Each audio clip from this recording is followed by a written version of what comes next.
मला हेही नमूद केलं पाहिजे की मध्यंतरीच्या काळामध्ये ज्यावेळेस काही काळ सत्ता बदल झाला त्यावेळी तेव्हाच्या सरकारने निर्णय घेतला की कुठल्याच रेल्वे प्रकल्पाला आम्ही 50% पैसे देणार नाही। त्यामुळे राज्यातल्या सगळ्या रेल्वे प्रकल्पांचं काम हे त्या ठिकाणी रखडलं होतं।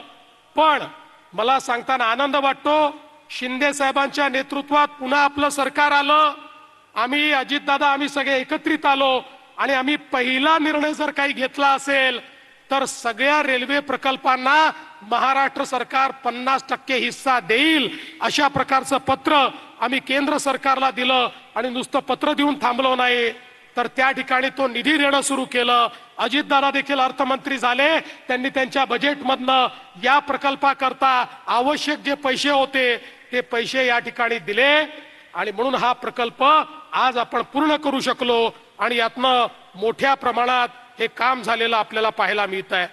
आणि म्हणून मी याकरता मोदीजींचे आभार मानेन की मोदीजींनी गेल्या 10 वर्षामध्ये मराठवाड्यातल्या रेल्वे प्रकल्पाकरता 21,000 कोटी रुपये दिले। 21,000 कोटी रुपये।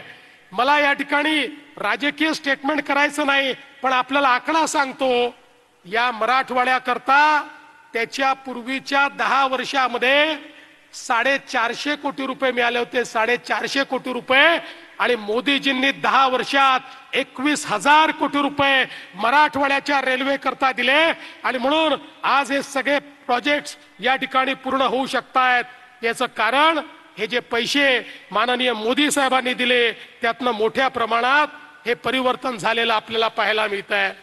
मी मराठवाड्याच्या जनतेला, बीडच्या जनतेला सांगू इच्छितो, आमचं सरकार हे मराठवाड्याच्या पाठीशी आहे। मगाशी खासदार साहेबांनी सिंचनाचा प्रश्न देखील उपस्थित केला। आमच्या सरकारने प्रण केलाय, मराठवाड्याच्या मागच्या पिढीने दुष्काळ बघितला, पण या पिढीला आणि पुढच्या पिढीला आम्ही दुष्काळ पाहू देणार नाही। या मराठवाड्याला पाणीदार बनवण्याचा निर्णय आम्ही घेतलाय। मला आनंद वाटतो, मराठवाड्याच्या हिश्श्याचं 23 टीएमसी पाणी हे हरवलं होतं, त्यातलं 60 टीएमसी पाणी आम्ही शोधून काढलं आणि आष्टीपर्यंत ते पाणी आणण्याचं काम हे आमच्याच सरकारने या ठिकाणी केलं।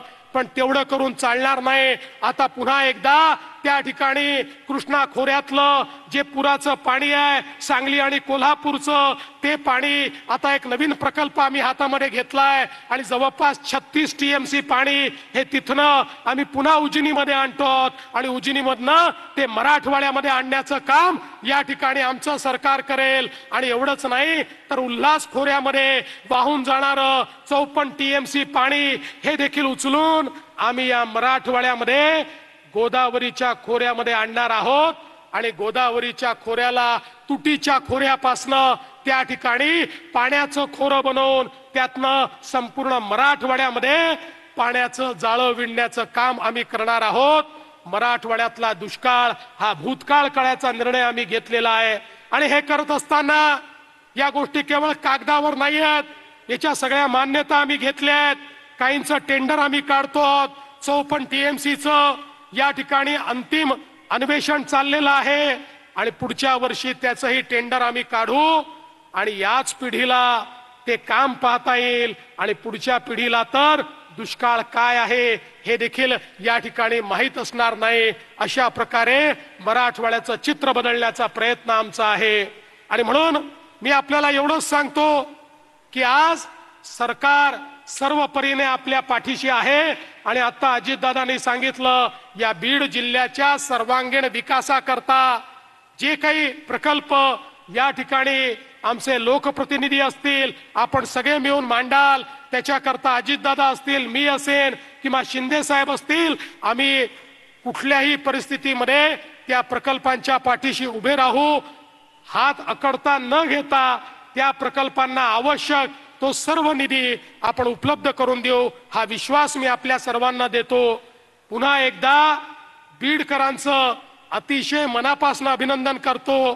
ही रेल्वे पोचलेली नाही, ही विकासाची